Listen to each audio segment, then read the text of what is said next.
prophetic beast, heavenly courts, and a prayer that shakes heaven. Daniel 7 through 9 gives us a sweeping view of God's rule and redemption. Now, again, today, we've got some lengthier reading, so we're just going to jump straight in. We are in day 263 of our Bible in a Year series, continuing in Daniel today. We have, I believe, just today and tomorrow left in Daniel. It's not a super long book, but some interesting pieces there, and we'll be digging into those today. So, let's start chapter 7. In the first year of King Belshazzar of Babylon, Daniel had a dream with visions in his mind. As he was lying in his bed, he wrote down the dream. And here is the summary of his account. Daniel said, "In my vision at night I was watching, and suddenly the four winds of heaven stirred up the great sea. Four huge beasts came up from the sea, each different from the other. The first was like a lion, but had eagle's wings. I continued watching until its wings were torn off. It was lifted up from the ground, set on its feet like a man, and given a human mind. Suddenly another beast appeared, a second one that looked like a bear. It was raised up on one side, with three ribs in its mouth between its teeth. It was told, 'Get up, gorge yourself on flesh.' After this, while I was watching, suddenly another beast appeared. It was like a leopard with four wings of a bird on its back. It had four heads, and it was given dominion. After this, while I was watching in the night vision, suddenly a fourth beast appeared, frightening and dreadful and incredibly strong, with large iron teeth. It devoured and crushed, and it trampled with its feet whatever was left. It was different from all the beasts before it, and it had 10 horns. While I was considering the horns, suddenly another horn and a little one came up among them. And three of the first horns were uprooted before it, and suddenly in this horn there were eyes like the eyes of a human, and a mouth that was speaking arrogantly. As I kept watching, thrones were set in place, and the Ancient of Days took his seat. His clothing was white like snow, and the hair of his head like whitest wool. His throne was flaming fire, its wheels were blazing fire. A river of fire was flowing, coming out from his presence. Thousands upon thousands served him. 10,000 times 10,000 stood before him. The court was convened, and the books were opened. I watched then, because the sound of the arrogant words the horn was speaking. As I continued watching, the beast was killed, and its body destroyed and given over to the burning fire. As for the rest of the beasts, their dominion was removed, but an extension of life was granted to them for a certain period of time. I continued watching in the night visions.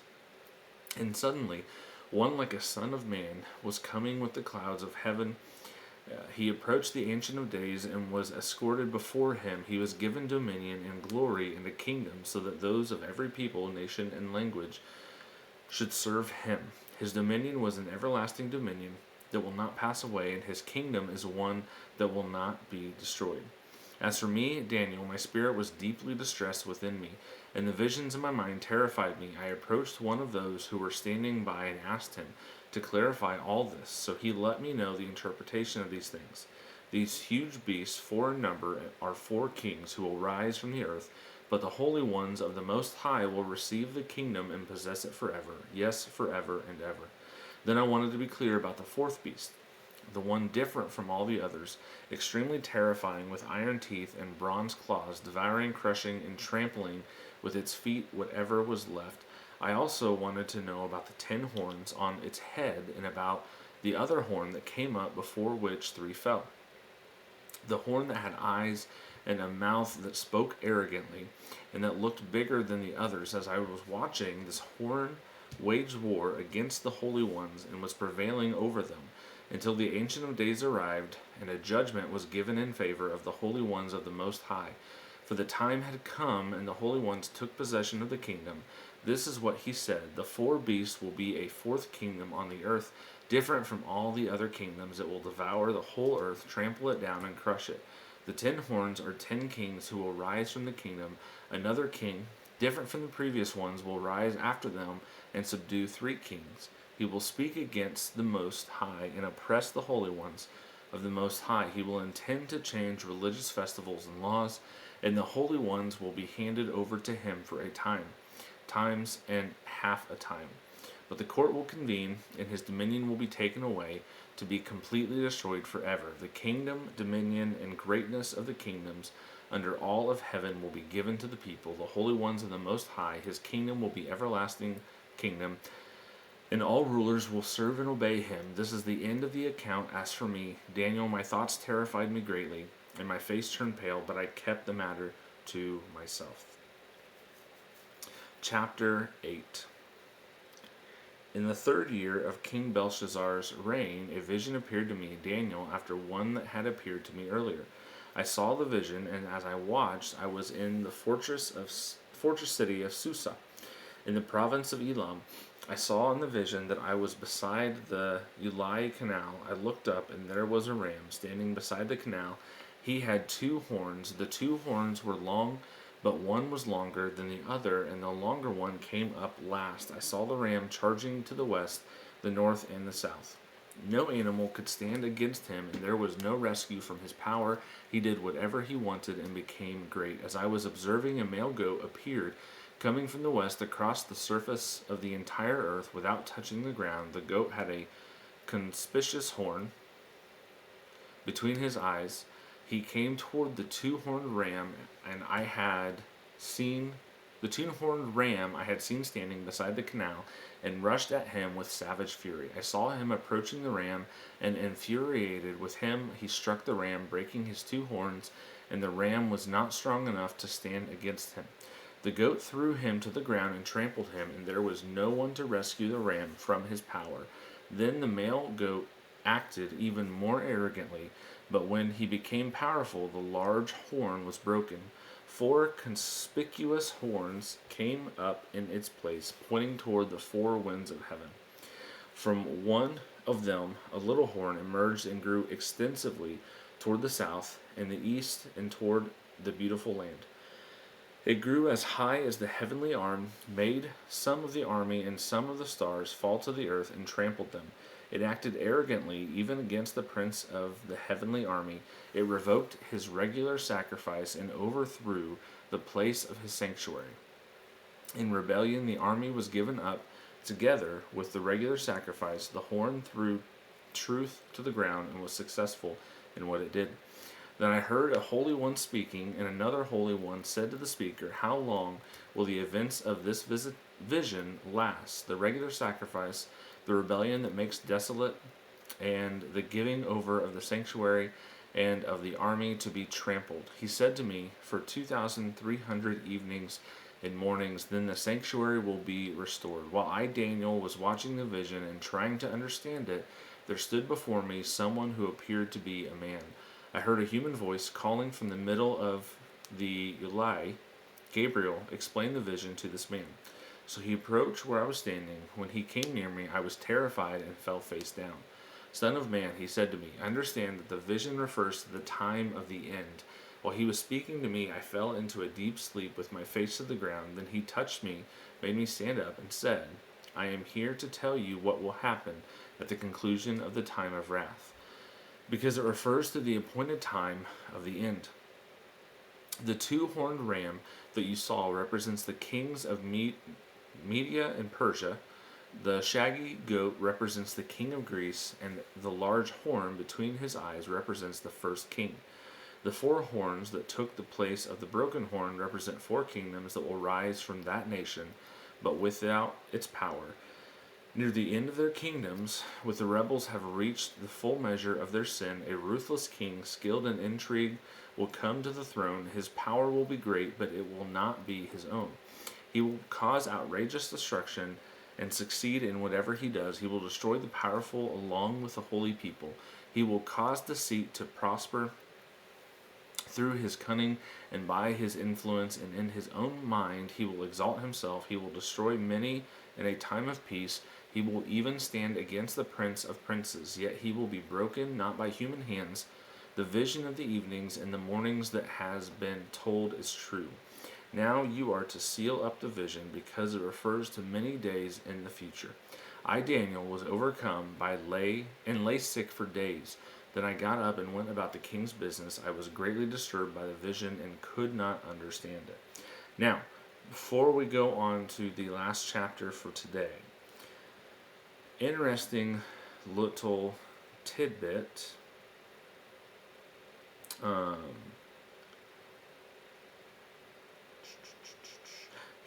So there's a story. I believe this is the passage in question.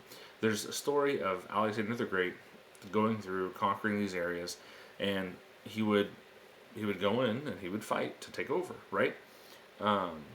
When he was approaching Israel, the the story goes that the high priest actually went out and met him, and he said, Alexander the Great here to conquer, however he introduced himself. And the high priest pointed to this passage and says, "Yeah, we've been expecting you," and pointed to this shaggy goat that represents the king of Greece. The large horn between his eyes represents the first king. And so Alexander the Great's like, "All right, cool." And he actually he offered for any Israelites that wanted to join him in his military were free to do so. He wasn't going to force them, but they were free to. And if they did, he would make sure that they could keep their dietary restrictions while they were going with him in battle. So, just kind of a cool thing. If you follow the channel much, you'll see I'm pretty critical of some prophecy type stuff. I don't dislike prophecy, but I think too much of a focus on unfulfilled prophecy can lead to problems. I think it can lead to a hyper focus on that and a kind of shirking our responsibility as Christians in presenting the gospel. Not saying everybody that likes prophecy does that, but I do think it can lead to that, and I think it can lead to that fairly easily. But I like fulfilled prophecy because fulfilled prophecy can be used to help preach the gospel. It can be used to help show the validity of the Bible, that, hey, God said this thing was going to happen here, and it actually happened. But just little tidbit there. Chapter 9. In the first year of Darius, the son of Ahasuerus, a Mede by birth, who was made king over the Chaldean kingdom, in the first year of his reign, I, Daniel, understood from the books according to the word of the Lord of the prophet Jeremiah, that the number of years for the desolation of Jerusalem would be 70. So I turned my attention to the Lord God to seek him by prayer and petitions, with fasting, sackcloth, and ashes. I prayed to the Lord my God and confessed, "Ah, Lord, the great and awe-inspiring God, who keeps his gracious covenant with those who love him and keep his commands. We have sinned, done wrong, acted wickedly, rebelled, and turned away from your commands and ordinances. We have not listened to your servants, the prophets, who spoke in your name to our kings, leaders, ancestors, and all the people of the land. Lord, righteousness belongs to you, but this day public shame belongs to us, the men of Judah, the residents of Jerusalem, and all Israel, those who are near and those who are far, in all the countries where you have banished them because of the disloyalty they have shown toward you. Lord, public shame belongs to us, our kings, our leaders, and our ancestors, because we have sinned against you. Compassion and forgiveness belong to the Lord our God, though we have rebelled against him, and have not obeyed the Lord our God by following his instructions that he set before us through his servants the prophets. All Israel has broken your law and turned away, refusing to obey you. The promised curse written in the law of Moses, the servant of God, has been poured out on us because we have sinned against him. He has carried out his words that he spoke against us and against our rulers by bringing on us a disaster that is so great that nothing like what has been done to Jerusalem has ever been done under all the heaven, just as it is written in the law of Moses. All this disaster has come on us, yet we have not sought the favor of the Lord our God by turning from our iniquities and paying attention to your truth. So the Lord kept the disaster in mind and brought it on us. For the Lord our God is righteous in all he has done, but we have not obeyed him. Now, Lord our God, who brought your people out of the land of Egypt with a strong hand and made your name renowned, as it is this day, we have sinned, we have acted wickedly. Lord, in keeping with all your righteous acts, may your anger and wrath turn away from your city, Jerusalem, your holy mountain. For because of our sins and the iniquities of our ancestors, Jerusalem and your people have become an object of ridicule to all those around us. Therefore, our God, hear the prayer and the petitions of your servant. Make your face shine on your desolate sanctuary. For the Lord's sake, listen closely, my God, and hear. Open your eyes and see for our desolations, and the city that bears your name. For we are not presenting our petitions before you based on our righteous acts, but based on your abundant compassion. Lord, hear. Lord, forgive. Lord, listen and act. My God, for your own sake, do not delay, because your city and your people bear your name.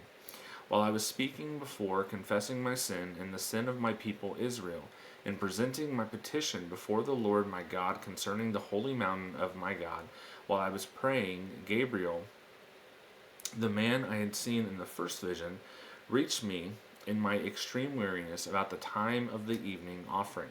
He gave me this explanation: Daniel, I've come now to give you understanding. At the beginning of your petitions, an answer went out, and I have come to give it, for you are treasured by God. So consider the message and understand the vision.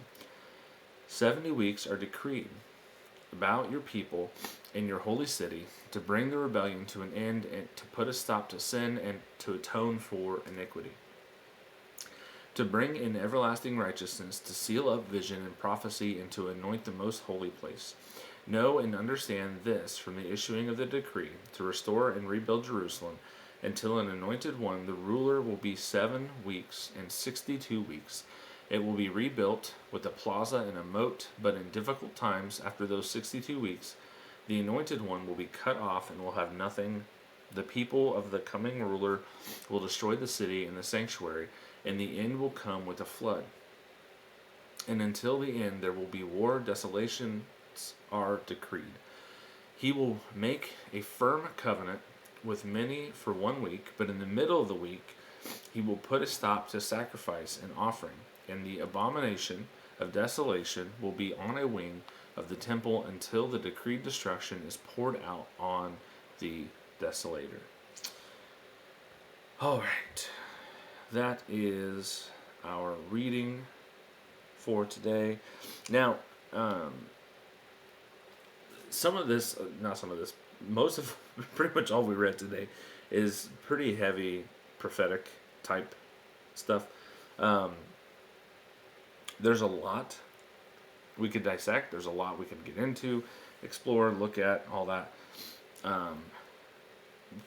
Just the type of video that we're doing, we don't have the time to really get in that deep with it. I would suggest try to find some good teachers that maybe do go in more depth on this, and I would try to find people that have different views. So find somebody that is a premillennial, and let's see how they look at this passage. Find somebody that's a postmillennial or an amillennial, and see how they look at this passage, and compare and contrast. Any of those views, you're still a brother, you're still a sister, and you can hold those views, and that's fine. We can differ on those things. We don't have to agree on the interpretation of those passages, as far as we don't have to agree on being a post-mill or a pre-mill or an on-mill. It is an open-handed issue. But let's get into the questions that we will answer. Question 1. How does Daniel's vision of the Ancient of Days and the Son of Man shape our understanding of God's rule and Christ's coming? I think it shows the power, the sovereignty of God over even these beasts that are there, right? They're allowed to have dominion for a time, and then that's taken away from them. The power to put down the one that had the horn that spoke arrogantly. I think it's a demonstration of God's power, that even in the midst of this stuff going on, God is still sovereign over everything. Question 2. What stands out to you about Daniel's prayer of confession in chapter 9, and how does it model prayer for us today? Daniel's prayer of confession in chapter 9. So you'll notice, and we saw this with Moses, right? We saw this several places actually with different people, and Daniel's jumping right in on this too. That this is Daniel stepping in, and he is praying a confession on behalf of the people, not even necessarily for himself, but on behalf of the people of Israel, looking at the covenant that they had, and praying to come back to that, for that to be restored. And he kind of saw this looking at Jeremiah, it says, and understanding like the time frames and things like that, how long it would take. So there's, I think, something to be said about praying on behalf of others, praying on behalf of your nation, right? It's not a bad thing. I don't think it's a bad thing at all. I think it's actually something that we could probably do more and learn to do more. Question 3. The prophecy of the 70 weeks points to God's plan for redemption. How does this encourage you to trust His timing in history and in your life? I think this is a good example that God does not always work on our time. Actually, God never works on our time. He works on His time, which is better.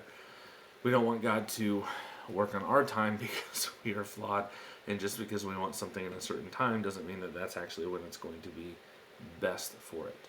I think it shows that God is patient. He is long-suffering. He knows when the right time to do something is, way before it is actually the time to do it, and He will hold out and make sure that it's done in the appropriate time. That's something that we should celebrate. That God is not rash in His actions. He is not. He thinks through. He knows what He's going to do, and that He follows through with it. He is not abrupt. He doesn't just like change His mind on a dime. He sticks with what He plans to do, and that's what's for the best. So, Thanks for watching this video. Don't forget to like, comment, and subscribe, as all those things help the channel grow. If this has been a blessing to you, you can share it with somebody else. It can be a blessing to them, and word of mouth is the best way that podcasts grow as well. So that can be something that helps this channel as well. Come back every single day. We're going to have more content every single day. Bible reading plan. We're going through the Bible an entire year, different teachings, all kinds of just really great biblical sound stuff like that. So you're not going to want to miss it. Come back, subscribe. Thanks. God bless.